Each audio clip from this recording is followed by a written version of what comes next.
Good morning and welcome to Peace Out, where we are all learning together to peace out. Some of us are still looking for that button to push so we don't have to work so hard. But every day brings opportunities to learn how to peace out faster because stuff's going to come at us. But I think we're getting better at peacing out, right? Even though there's not a button to push, there is a decision to make to let His peace reign in our hearts. That was the premise behind Peace Out, the book. It's similar to these devotions and yet very different. Each day has some scriptures to read, some devotional thoughts, and then some questions so that you can apply it and think about it a little bit more deeply and digest it a little more fully, right?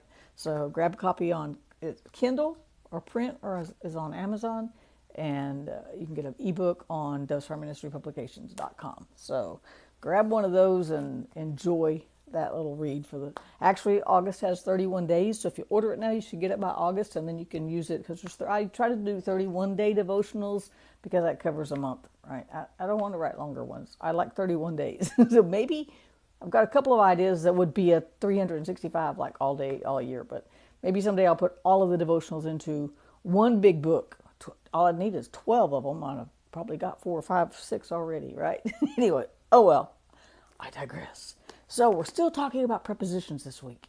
And this morning I got up and I looked through a bunch of different scriptures. I was like, I need some good prepositions for the last day talking about prepositions. And so I looked at some scriptures. I looked at Proverbs 3, 5, and 6. I looked at the fruit of the Spirit. I looked through Ephesians a little bit about being in Christ, seated above all principalities and powers. I thought, that's a good one. I thought of, it's not like there's a bad one. I'm not going to find a bad one, right? But I was looking for all these different ones. And then I just went, okay, I don't know what to do. So after I read a little while, had my first cup of coffee, I laid my Bible down and went out for my little walk around the building house, just outside for a few minutes. And while I was walking and meditating on my scriptures, Psalm 23 came to mind. And I went, holy cow, there's a bunch of prepositions just in Psalm 23. And you know what? Again, I love about the word is that I found something new again. Now, His word did not change, but maybe my eyes are a little more open. Maybe my understanding's grown, just expanded just a little bit. Maybe my experiences have shaped my mind and emotions so that I could find and hold on to something brand new. Because the word doesn't change, and yet it's alive, right? And we can get something new out of it every single day. We change every single day. The more we trust Him, the more we let His peace reign, the more we're going to change. And the more we're going to be able to see out of His word, right? And so in Psalm 23, it's only 6 verses, but there's like a preposition in almost every verse.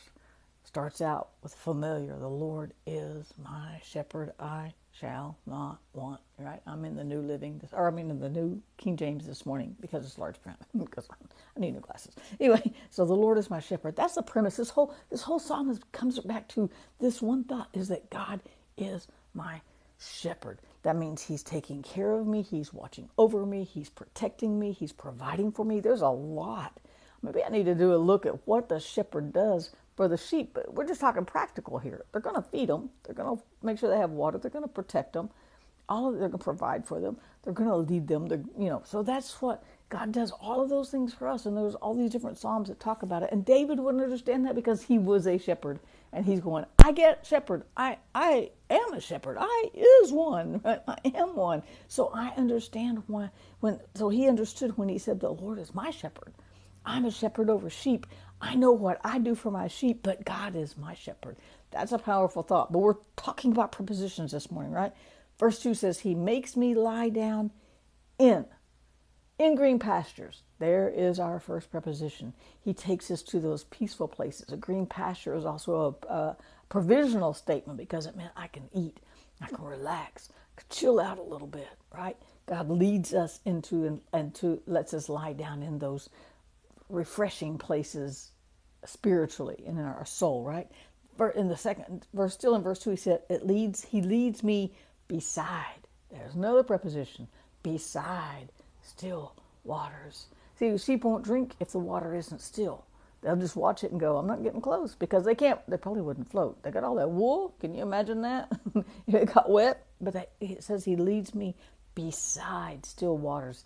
If you've ever sat by just a little babbling brook that's just gently flowing down, Man, does that relax the soul? That gives you your brain a break for a little bit, doesn't it?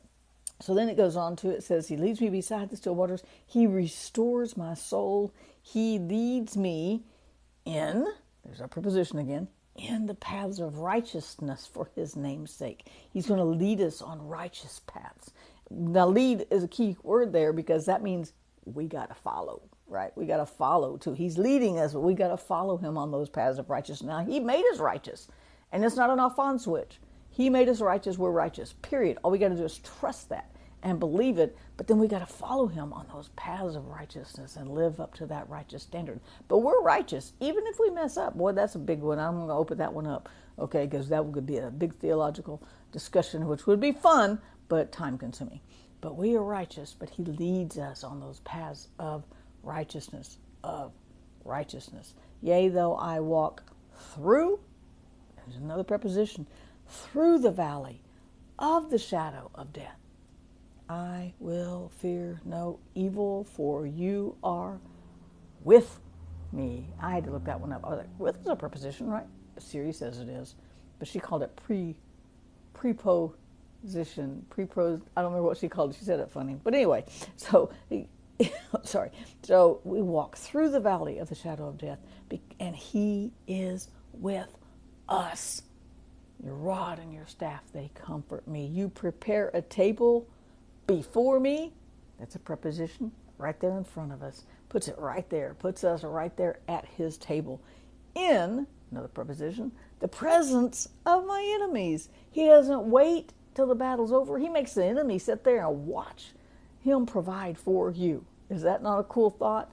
So he prepares that table. He doesn't say, well, I can't because the enemy's still here.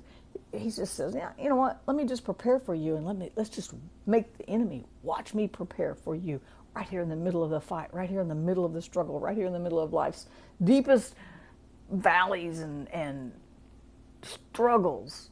Here's a table. I'm going to prepare a table before you, and your enemy just gets to look on and watch because he ain't invited to the table, so he just has to watch God provide for you right there. So he prepares a table before me in the presence of my enemies. He anoints my head with, there's that preposition again, with oil.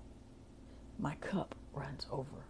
Can you imagine David seeing all these things that God does for him and then goes, wow, whew, my soul is just overflowing right now with God's goodness. Surely goodness and mercy will follow me all the days of my life, and I will dwell in the house of the Lord forever. There's a bunch of prepositions, and I marked several more that I don't want to focus on because I want to get to this next point, because I saw this progression through this psalm this morning. Yeah, I actually saw it. It was through somebody else's devotional, because when I looked up all the prepositions in Psalm 23, because I didn't want to miss any, and I went through and circled them, and somebody else pointed this out, but I grabbed it, just like I'm pointing out stuff for you, and you can grab it and run with it, right?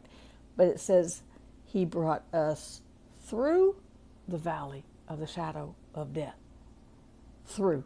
We don't stay there. We don't live there. He brought us through. He walks with us. Even if we go through the difficult things, he's carrying us through them. They won't last forever. Then the second thing was that he prepared a table for us.